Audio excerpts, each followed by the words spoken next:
Student, आज का जो हम लोग का टॉपिक है वो है साउंड। साउंड क्या होता है? साउंड होता है एक फॉर्म ऑफ एनर्जी है जो हमें कम्युनिकेट करने में हेल्प करता है, हमें सेंसेशन कराता है हेयरिंग का।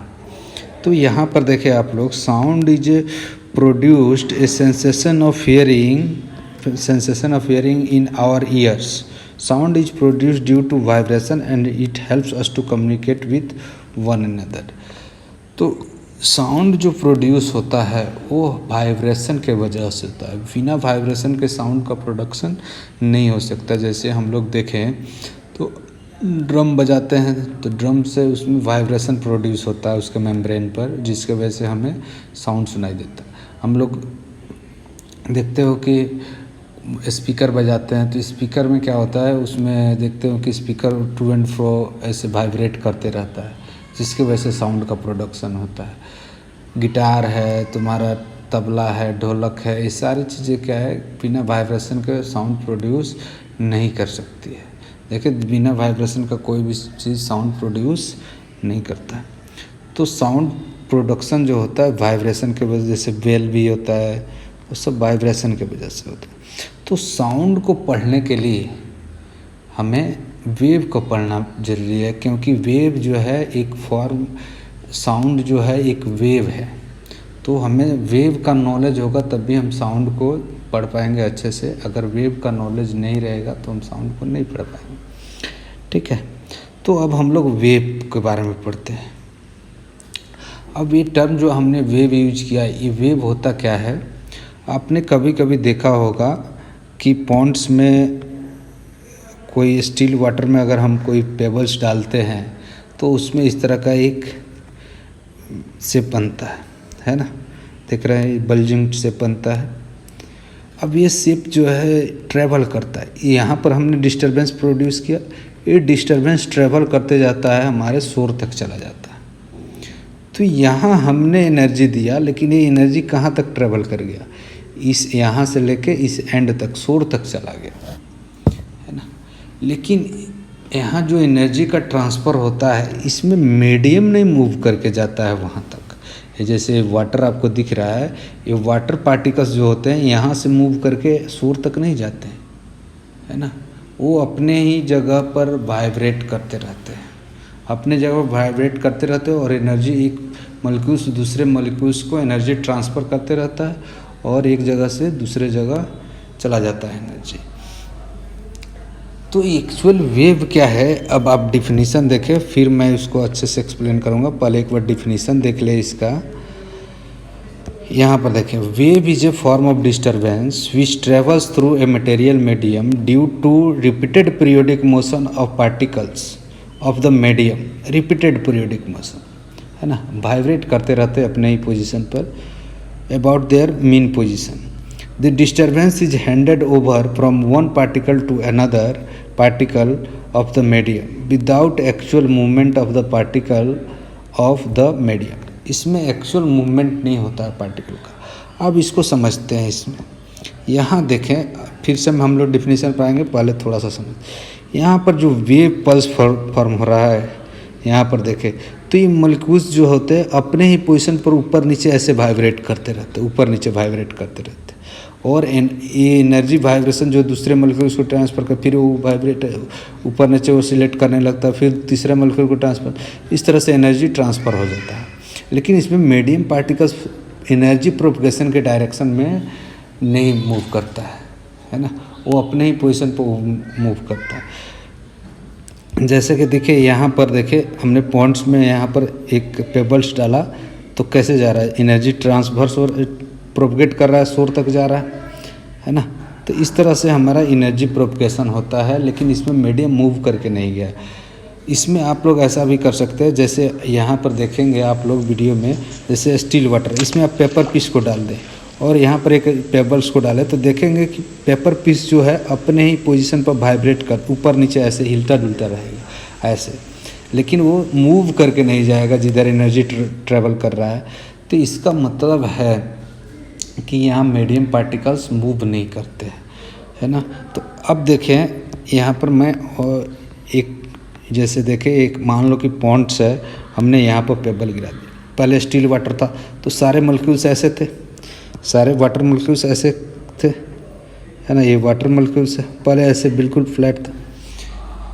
अब जैसे ही हमने यहाँ डिस्टर्बेंस प्रोड्यूस किया, पेपर्स डाला, तो ये क्या होता है, ये मॉलिक्यूल्स अपने ही पोजीशन पर ऊपर नीचे ऐसे वाइब्रेशन करने लगते हैं, ऊपर नीचे ऐसे वाइब्रेट करने लगते हैं, और ये एनर्जी इसको ट्रांसफ़र कर, अपने पास वाले को एनर्जी ट्रांसफ़र करता है। तो इस तरह का शेप बन जाता है ना, इसको पल्स बोलते हैं।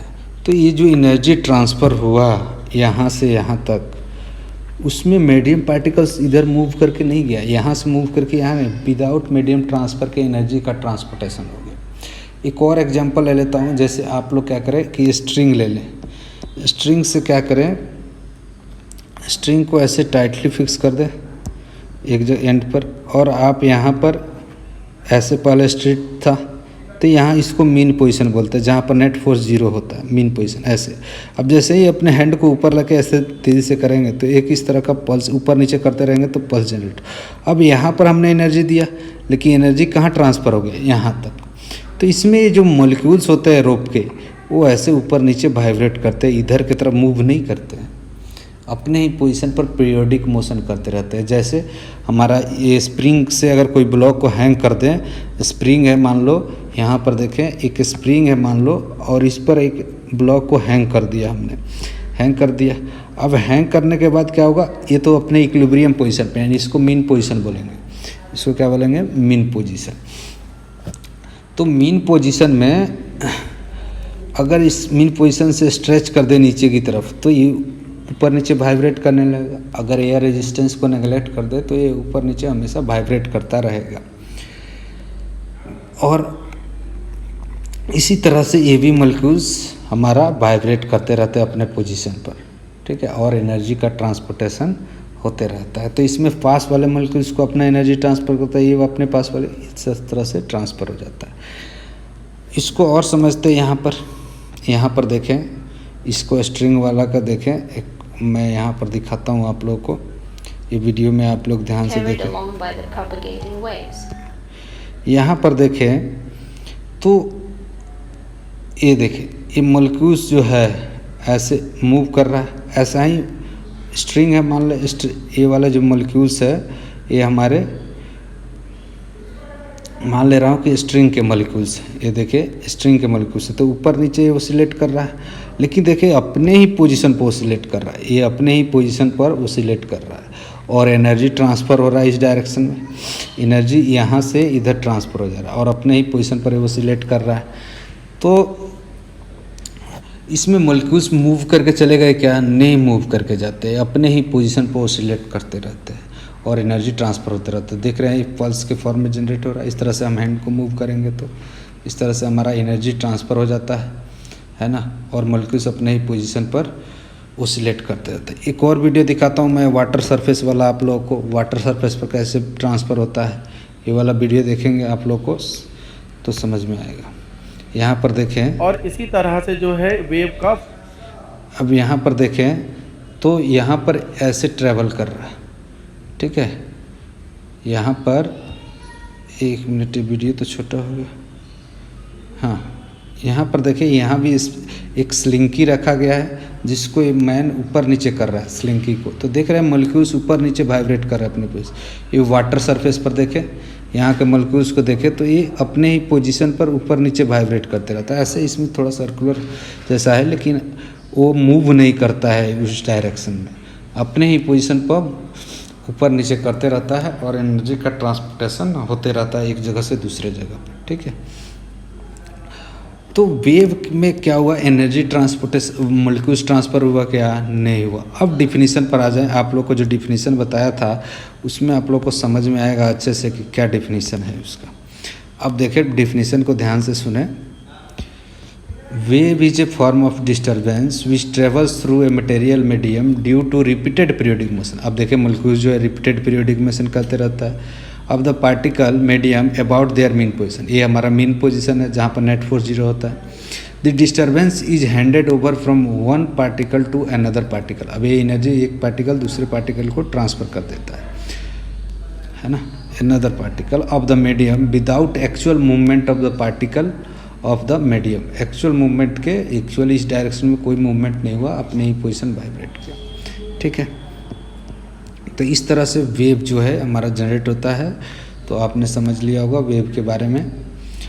अब ए पर एक और तरीका देखें, वेव मोशन क्या होता है।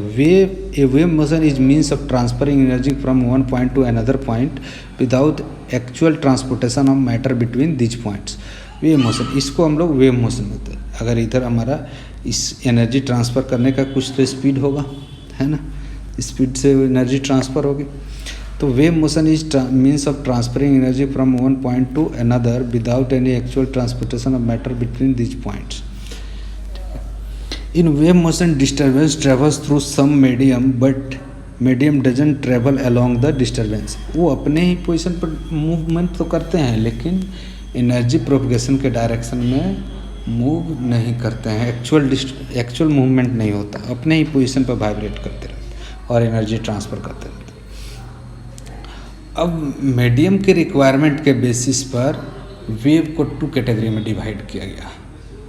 एक तो हमारा है मैकेनिकल वेव और दूसरा है इलेक्ट्रोमैग्नेटिक वेव या non mechanical wave. Electromagnetic wave और नॉन मैकेनिकल वेव, तो यहाँ पर आप लोग देख भी सकते हैं स्क्रीन पर। नॉन मैकेनिकल और मैकेनिकल वेव किसको बोलते हैं, जिसमें मीडियम का रिक्वायरमेंट होता है, उसको हम लोग बोलते हैं मैकेनिकल वेव। और जो बिना मीडियम के ट्रेवल करता है उसको बोलते हैं हम लोग नॉन मैकेनिकल वेव। अगर मैकेनिकल वेव की बात करें तो हमारा एग्जांपल्स हो जाएगा sound wave in air molecules के बिना हमारा साउंड का ट्रैवल नहीं हो सकता। अगर वैक्यूम में अगर साउंड को ट्रैवल कराए तो ट्रैवल नहीं होगा, है ना। इसलिए अगर कोई मून पर फेनोमेना होता है तो हमें सुनाई नहीं देता है, क्योंकि बीच में वैक्यूम है, एयर नहीं है, तो ट्रांसमिशन साउंड का नहीं हो सकता।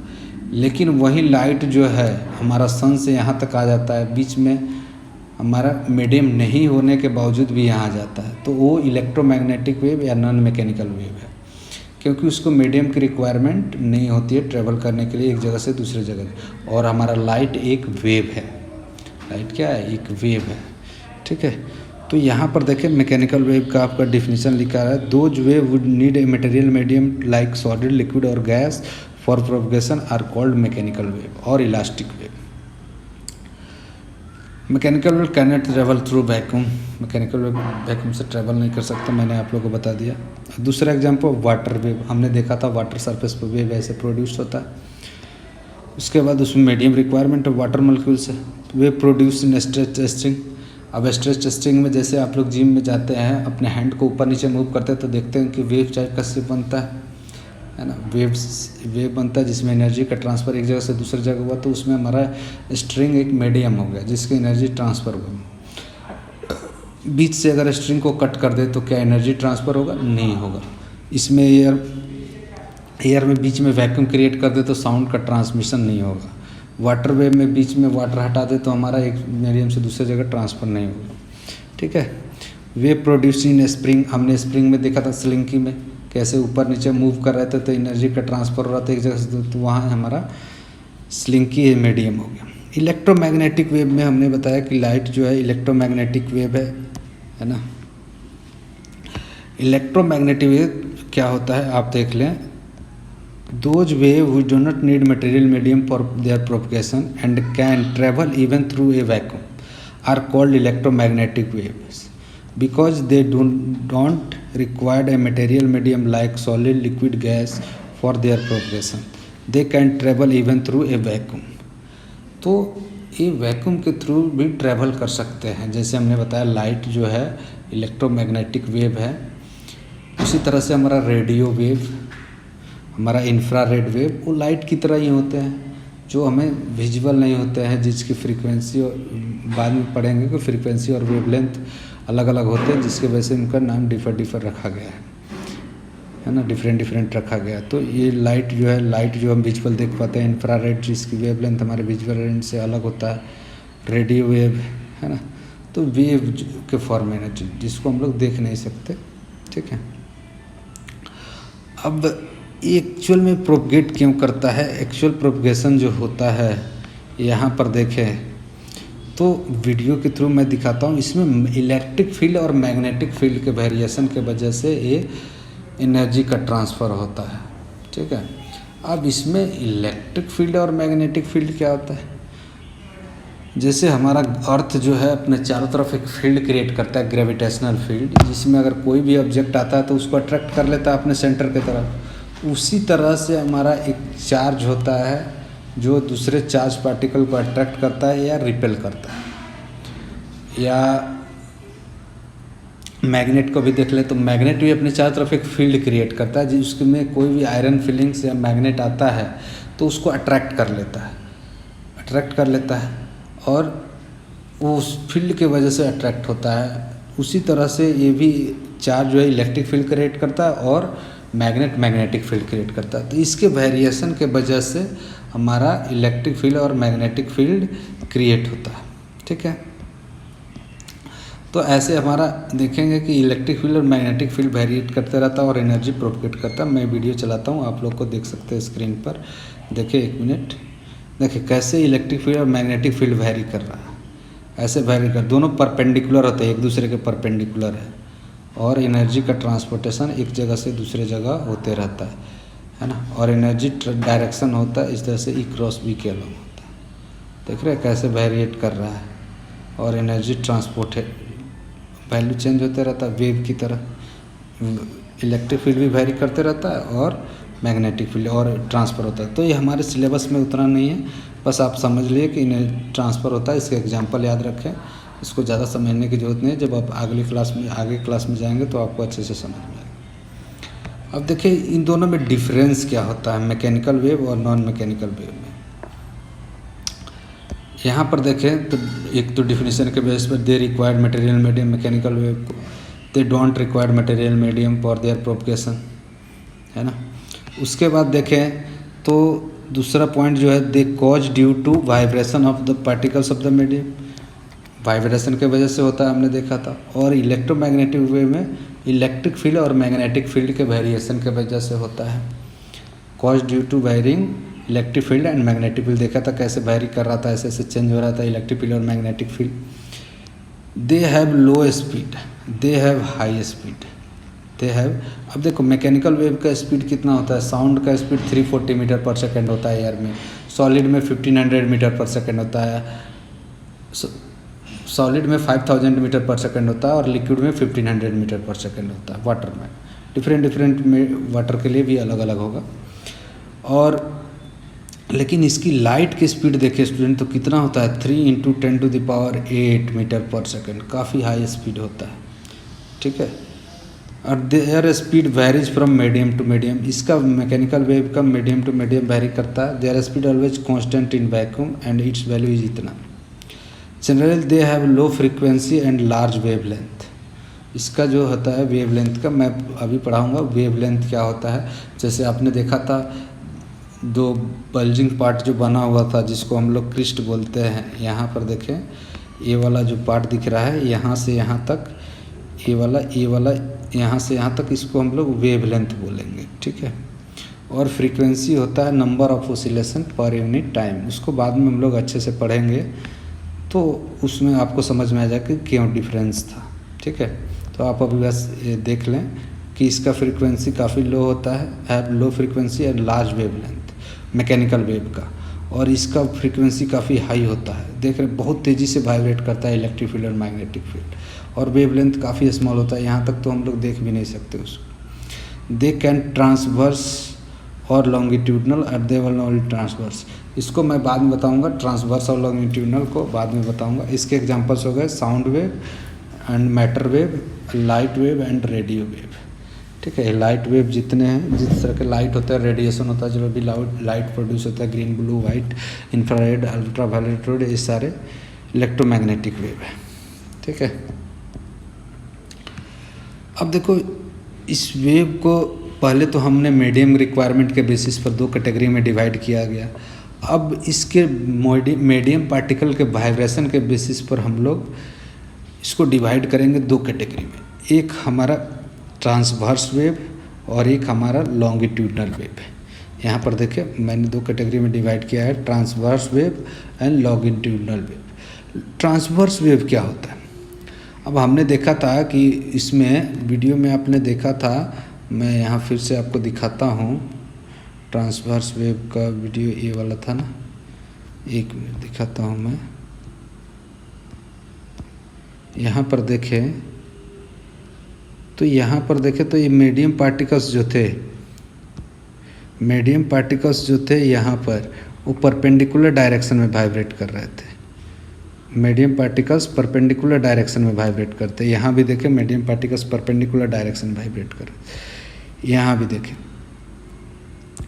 मीडियम पार्टिकल्स परपेंडिकुलर डायरेक्शन में वाइब्रेट कर रहा है और एनर्जी जो प्रोपगेट कर रहा है वो राइट वर्ड प्रोपगेट कर रहा है, ऐसे इधर की तरफ एनर्जी प्रोपगेशन इस जगह। अब मीडियम पार्टिकल्स ऐसे वाइब्रेट, तो इसको ट्रांसवर्स वेव बोलेंगे। ये भी ट्रांसवर्स वेव है।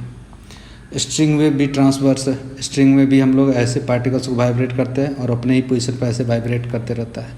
तो ये ट्रांसवर्स वेव में क्या होता है कि पार्टिकल्स मीडियम जो होते हैं एनर्जी प्रोपगेशन के परपेंडिकुलर वाइब्रेट करते हैं, तो उसको बोलेंगे हम लोग ट्रांसवर्स वेव, है ना। जैसे कि यहाँ पर देखें स्ट्रिंग वेव हो गया इस तरह से। यहाँ पर देखें तो यहाँ मान लो कि पार्टिकल ऐसे वाइब्रेट कर रहा है, तो इधर वाइब्रेशन हो रहा, एनर्जी ट्रेवल कर रहा, वेव इस डायरेक्शन में जा रहा, तो ये ट्रांसवर्स वेव का एग्जाम्पल। अब डिफिनीशन देख लें। Wave motion in which the individual particles of the medium vibrates in direction of right angle to the direction right angle to the direction of propagation of wave is called transverse wave. तो medium energy transverse के perpendicular अगर vibration हो रहा है तो इसको बोलेंगे transverse wave. तो हमने जितने भी तरह का वेव देखे थे अभी तक वो सब ट्रांसवर्स वेव के एग्जांपल्स थे। अब मैं लॉन्गिट्यूडनल वेव के बारे में आपको बताता हूँ। अगर मीडियम पार्टिकल्स जिस डायरेक्शन में मूव कर रहा है उधर एनर्जी का प्रोपगेशन हो रहा है, या ये बोले जिधर एनर्जी का प्रोपगेशन हो रहा है उधर ही मीडियम पार्टिकल्स वाइब्रेट कर रहा है, तो उसको लॉन्गिट्यूडनल वेव बोलते हैं। जैसे साउंड वेव। साउंड वेव को समझने के लिए मैं आप लोग को एक वीडियो दिखाता हूँ, आप ध्यान से देखें। फिगर्स में सर्कुलर हो जाता है और कभी जो डायरेक्शन है तो यहाँ पर देखें तो ट्रांसवर्स वेव का एग्जांपल है ये वाला हमारा। ये तो ट्रांसवर्स वेव का एग्जांपल है। मैं इस वीडियो को थोड़ा और आगे ले जाऊँगा तब आपको पता चलेगा, है ना। इसको 1 मिनट वेट करें। ट्रांसवर्स वेव इसमें हाँ यहाँ पर देखें ट्रांसवर्स, यहाँ पर स्लिंकी है। स्लिंकी में क्या होता है, अच्छा यहाँ नहीं है वो, 1 मिनट, वो वीडियो मैंने नहीं चलाया क्या। ट्रांसवर्स वेव में देखें मेरे कैसे, साथ इस फिजिक्स की नई दुनिया में यहाँ दिखाता हूँ आप लोग को मैं ट्रांसवर्स वेव को बारे में। यहाँ पर देखें ट्रांसवर्स वेव में क्या होता है, जैसे यहाँ देख रहे हैं स्लिंकी दिख रहा था आपको, स्लिंकी दिख रहा था। इसमें देखिए मीडियम पार्टिकल्स किधर वाइब्रेट कर रहे हैं, एनर्जी प्रोपगेशन के डायरेक्शन में। देखिए वाइब्रेशन ऐसे हो रहा है, ऐसे इधर पॉकेट ये पार्टिकल जाके इसको हिट करता है, ये पार्टिकल इसको हिट करता है और एनर्जी का ट्रांसपोर्टेशन होता है। तो एनर्जी भी इसी डायरेक्शन में ट्रेवल कर रहा है। देखें तो एनर्जी भी इसी डायरेक्शन में ट्रेवल कर रहा है और पार्टिकल्स भी ओसिलेट अपने ही पोजीशन पर कर रहा है। तो इसको लॉन्गिट्यूडनल वेव बोला जाता है। इसको जैसे देखें यहाँ हम बोलते हैं तो ये साउंड ऐसे कंप्रेशन और रेयर फ्रैक्शन के फॉर्म में ट्रांसफ़र होते रहता है एक जगह से दूसरे जगह पर। देखें ये मॉलिक्यूल गया, हिट किया, फिर वापस आया, फिर हिट किया, इस तरह से हमारा एनर्जी प्रोपगेशन होते रहता है। ठीक है, तो इसको हम लोग लॉन्गिट्यूडनल वेव। तो हमारा लॉन्गिट्यूडनल वेव का एग्जांपल्स क्या होगा, साउंड वेव। लॉन्गिट्यूडनल वेव का एग्जांपल्स होगा